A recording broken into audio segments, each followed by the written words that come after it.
Madame, Monsieur, bienvenue. Flash Info sur Kivu Morning Post Live 123 dans un communiqué accusé le régime de Kinshasa d'avoir mené plusieurs attaques contre ses positions lundi 16 février 2026 dans les provinces du Nord et du Sud Kivu.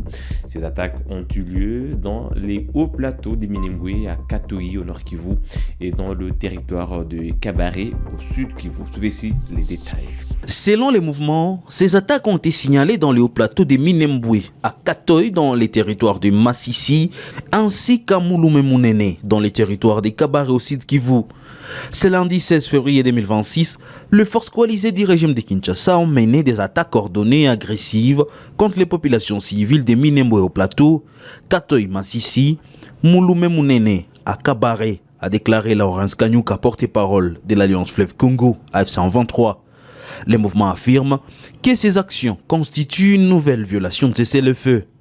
L'Alliance Fleuve Congo informe l'opinion nationale et internationale que le régime de Kinshasa persiste dans une violation flagrante et délibérée de cessez-le-feu, démontre une fois de plus son mépris des engagements pris de la paix. Ces actes irresponsables et criminels constituent une provocation grave et sapent l'ensemble des efforts engagés en faveur d'une désescalade et d'une solution pacifique, a-t-il ajouté. Ces développements interviennent alors que l'Angola avait annoncé l'entrée en vigueur d'un cessez-le-feu à partir du mercredi 18 février 2026. De son côté, Kinshasa avait indiqué, via la présidence congolaise, accepter ces cessez-le-feu et s'engager à s'abstenir de toute attaque ainsi que de tout nouveau déploiement des troupes. Dans un précédent communiqué, la F123 avait dénoncé ce qu'il qualifie de manœuvres dilatoires et des tentatives de manipulation des autorités congolaises accusées de multiplier des cadres euphoras parallèles dans le but, selon le mouvement, de contourner le mécanisme déjà convenu et de retarder la recherche d'une solution durable. Le mouvement affirme rester attaché au processus de paix engagé à Doha tout en accusant Kinshasa de violations répétées de cessez-le-feu. Nous restons dans l'est de la RDC. Le réseau de télécommunications a été rétabli mardi 17 février 2026 dans les territoires de Rutshuru, Massissi et Walikale au Nord Kivu. Selon des sources concordantes, les connexions Airtel et Orange sont de nouveau accessibles dans ces zones. Bandou Baouma Exaucé, secrétaire provincial du SINAPE Nord Kivu 3, a exprimé ses remerciements aux opérateurs des réseaux de télécommunications pour le rétablissement de la couverture réseau. La connexion était coupée depuis un mois dans les territoires de Massissi, Rutshuru et Walikale, privant la population des communications et d'accès aux transactions monétaires M-Pesa, Airtel Money, Orange Money et à la revente d'unités. Des enseignants ne pouvaient pas accéder à leur salaire, affirme Bandou Baouma Exaucé. Vraiment, nous remercions sincèrement les opérateurs des réseaux de télécommunications, Vodacom, Orange et Airtel pour le rétablissement de la couverture réseau cette nuit du lundi 16 février 2026. Vraiment, c'est depuis un mois qu'il s'était constaté la coupure de ces réseaux dans les territoires de Massissi, Rutshuru et de Walikale. Cette coupure brutale a été perçue comme un coup dur à la population déjà meurtrie, qui traverse une misère inacceptable suite aux affaires de l'arrêt brusque des transactions monétaires M-Pesa, Airtel Money et Orange Money. Revente des unités et des mégas a une fois de plus plongé la population dans la galère la plus profonde. Ce rétablissement de la couverture réseau constitue un offre de soulagement aux enseignants payés à la Caritas Goma, où ils reçoivent leur salaire à travers les M-Pesa, Airtel et Orange Money. En tout cas, ce n'est pas seulement les enseignants que ces réseaux vont devoir soulager, mais c'est toute la population en général de ces contrées qui étaient déjà enclavées. C'est ainsi que nous remercions à tous ceux qui ont contribué de près ou de loin. Le SINAPE vraiment vous présente ces remerciements. Que Dieu vous bénisse infiniment.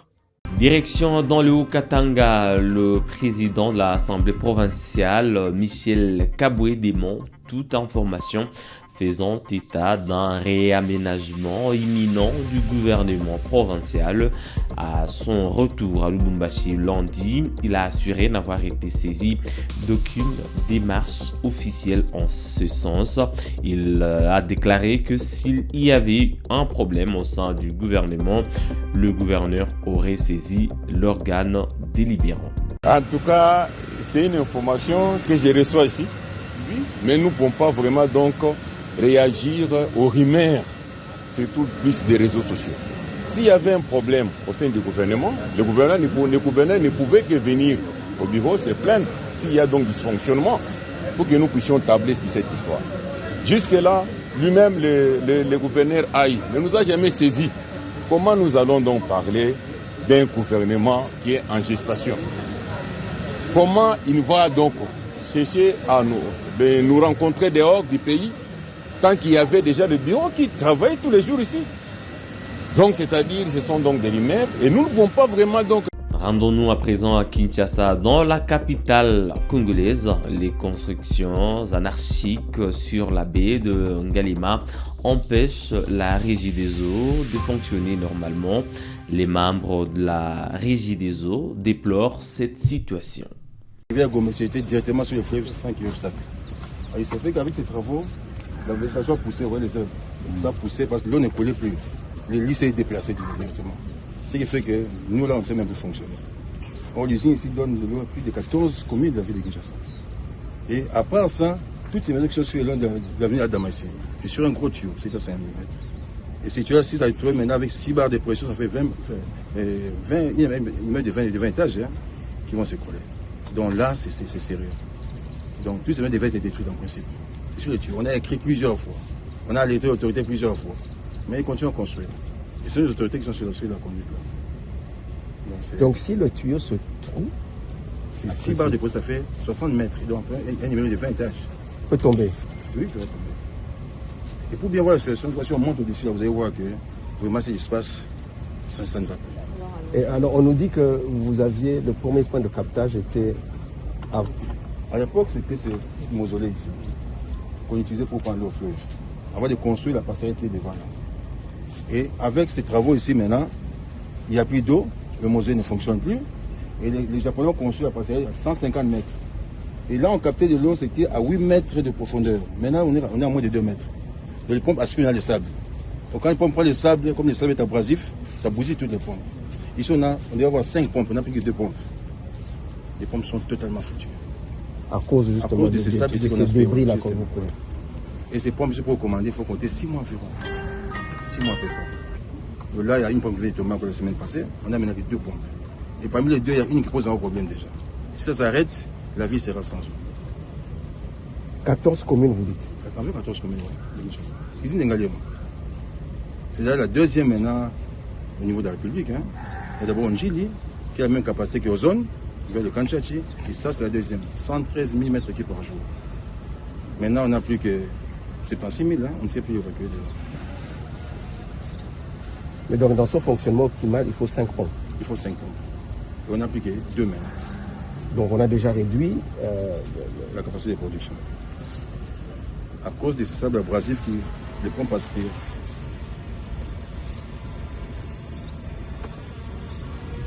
Ok. Merci. Si on monte au-dessus, vous allez bien voir comment ça se présente. Si on peut entrer. D'accord. Toujours à Kinshasa pour clôturer ce Flash Info, lors de la messe du 16 février à Saint-Joseph, les éléments de la Force du Progrès de l'UDPS ont attaqué le cortège de l'opposant Martin Fayoulou et le siège de l'ADD Congo de Prince Epenge. Des membres de la Mouka ont été sauvagement blessés à la machette. Martin Fayoulou dénonce ces actes et affirme que la violence n'a pas sa place en politique.